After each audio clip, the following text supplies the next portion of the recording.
Terra Sagrada, por Alice Cadeno. Há décadas aquele garoto trabalhava dessa forma, sorrateira e debochadamente. Era sempre visto como apenas um moleque, enquanto amarrava rabo de vaca e crinas de cavalos. Sumia com celas e bebedouros, espalhava lavagem por todo o chiqueiro, fazendo com que o cheiro dos porcos ficasse ainda pior. Quando inspirado, poderia até colocar um animal em cima do telhado, e todos saberiam a quem acreditar o feito. Seus métodos eram bem conhecidos, embora seu nome não o fosse. Aqueles a quem perseguia o chamavam por um balbúcio onomatopeico, que não fazia sentido algum. Sílabas que se aglutinavam e perdiam sentido assim que o fôlego escapava pelos lábios do emissor. Saci Pererê. Já tivera outro nome. Quando mais jovem, tivera pais que lhe deram um nome bonito. Ele sabia que nem sempre fora identificado por esse som sem sentido, mas fazia muito tempo que reconhecera qualquer outro nome. Às vezes pensava em sua mãe e tentava imaginar como ela o costumava chamar, sempre sem sucesso. Até mesmo seus sonhos já tinham incorporado pela nomenclatura esquisita, e ele se frustrava. Ele já não sabia qual outra combinação de sons referisse também a si. Nesses tempos, reconhecia apenas a mistura incoerente que o homem lhe designara. Não sabia também ao certo se deveria referir-se aos outros dessa forma. O homem. Talvez ele também fosse um homem. Um menino? Não.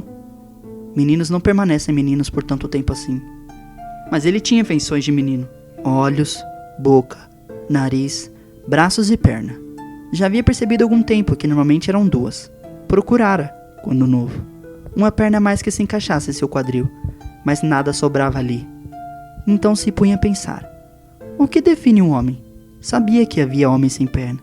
Já tinha ouvido algumas histórias enquanto estava à espreita. Esse deveria ser o menos dos problemas. Mas poderia ele ser um homem sem nunca ter adotado as convenções sociais que eles seguem? Sem participar de uma de suas comunidades? Sem ter estabelecido relações como eles estabelecem? Sua mãe, por vez, já tentara lhe explicar. Disso ainda se recordava, mas ele era novo demais para compreender apropriadamente. Ela lhe reafirmava que ele era um homem como os outros, apenas um pouco distinto dos demais. Saci não compreendia muito porque era assim. Compreendia apenas que era diferente, mas que o abraço daquela mulher de tez escura era igual ao que ele via todas as outras crianças recebendo. Então ele não se importava. Se para sua mãe ele era normal o suficiente, então quem era ele para discordar? Com o tempo, contudo, passou a questionar essas afirmações. Quando a inocência de primeira infância começou a desvanecer, ele começou a perceber que o sorriso acolhedor de sua mãe sempre tentava ocultar uma expressão de preocupação. Quando ela estava distraída, rugas corriam pela sua fronte e os cantos de seus lábios grossos apontavam para baixo. Dia após dia, ela foi parando de cantar. Saci sempre pensou que sua mãe se preocupava porque ele era diferente. Dizia: "Calma, mamãe, eu vou ser forte. Eu vou conseguir proteger você e a mim." Ela ria, um riso gostoso de quem se orgulhava daquela criaturinha à sua frente. Contudo, hoje já não sabia se ele era o motivo de sua preocupação. Lembrava-se bem de quando, através de sua tez escura, a palidez começava a alcançá-la, do dia em que ficara acamada e da cama da qual nunca mais levantara. Naquele dia, ele ficara feliz ao ver o médico. Ele ia consultar sua mãe.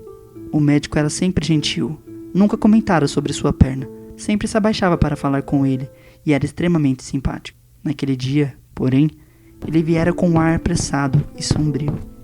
Sequer queria segui-lo, e quase fechou a porta da casa sem perceber que, junto do médico, chegara um padre. O padre, por outro lado, não era uma figura simpática. Olhara Saci de cima a baixo e torcera o nariz. Depois se dirigiu sóbrio até o quarto, onde fechou a porta, deixando o garoto do lado de fora. Ele se preocupou. Sabia o que acontecia quando os padres iam ver gente doente. Elas não costumavam melhorar.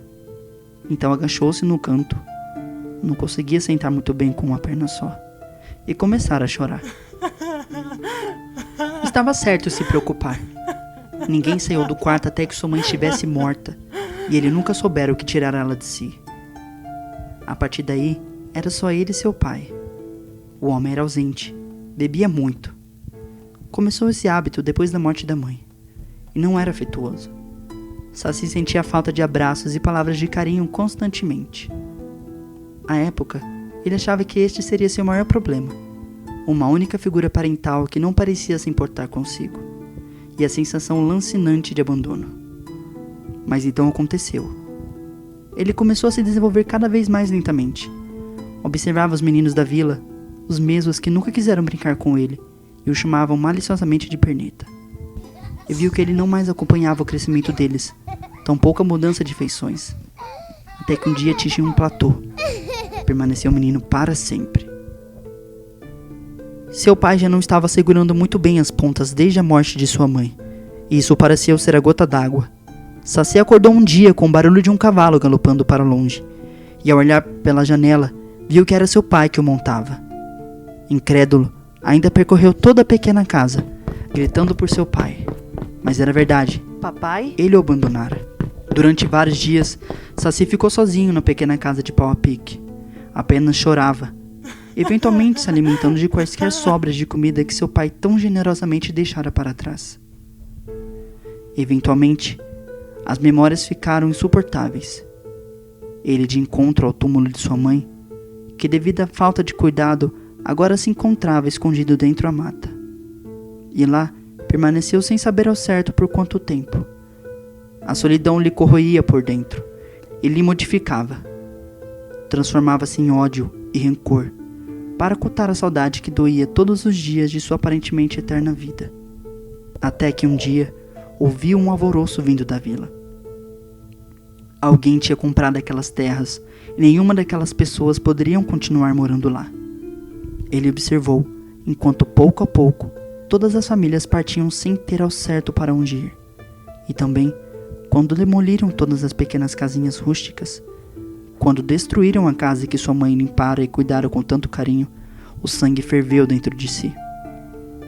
Também tinham comprado o pedacinho de terra que enterrara sua querida mãe, forçando-o a se mudar para longe dela. Viu construir uma casa grande. Observou enquanto construíam baias, pastos, chiqueiros, toda em cima daquela terra que era sagrada para si. Analisou cada um dos moradores quando chegaram. Havia 2 crianças, aproximadamente da idade que Saci aparentava ter. A dor da exclusão de sua infância incomodou como nova. E foi aí que sua fama começou a se estabelecer. Corroído pelo ódio, Saci destruía todas as plantações e atazanava todos os animais, na esperança de que pudesse espantar os invasores. De fato, ficou conhecido por suas ações, mas não da forma que esperava. Seus sinais de aviso foram interpretados como molecagem, suas pequenas maldades como travessuras. Suas intenções não eram corretamente captadas, e ele era sempre visto apenas como um menino levado. Quantas lavouras tiveram que destruir? Quantos animais tiveram de ser sacrificados para que aquelas pessoas fossem embora? Finalmente ele entendeu. Já que eram tempos de desespero, ele tomaria medidas drásticas. Certa noite, entrou pela janela do quarto do garoto.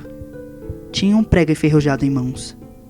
Não se preocupou em não ser visto, pois a essa altura já tinha sido promovido ao folclore, e os adultos o viam apenas como uma desculpa que as crianças davam para fugir do castigo. Pegou de leve a mão do garoto, e quando este gritou com dor de perfuração, ele saiu em seu pulo corrido, mais rápido do que se esperaria de alguém com uma perna só. O menino adoeceu, e Saci se sentiu aliviado quando o enterraram longe de sua mãe. A família se mudou. A propriedade ficou vaga, e ele pôde voltar para perto da única pessoa que já lhe amara. Mas outra família sempre vinha. Felizmente, nenhuma outra resistia tanto para sair. Morador após morador, ele atazanava todos até que deixassem o solo de sua mãe em paz. Até que veio uma nova família, sem um homem como chefe, encabeçada por uma velhinha, uma tal de Benta. Ela também trazia consigo 2 crianças, que por sua vez traziam mais estranhos amigos. Por um momento, Saci pensou que poderia se encaixar no meio de tantos moradores peculiares. Chacoalhou a cabeça, tentando afastar de si tal ideia estúpida. Precisava proteger o túmulo de sua mãe, a terra que a decompunha, e seus restos que ainda permaneciam ali. E então, começou de novo com suas travessuras.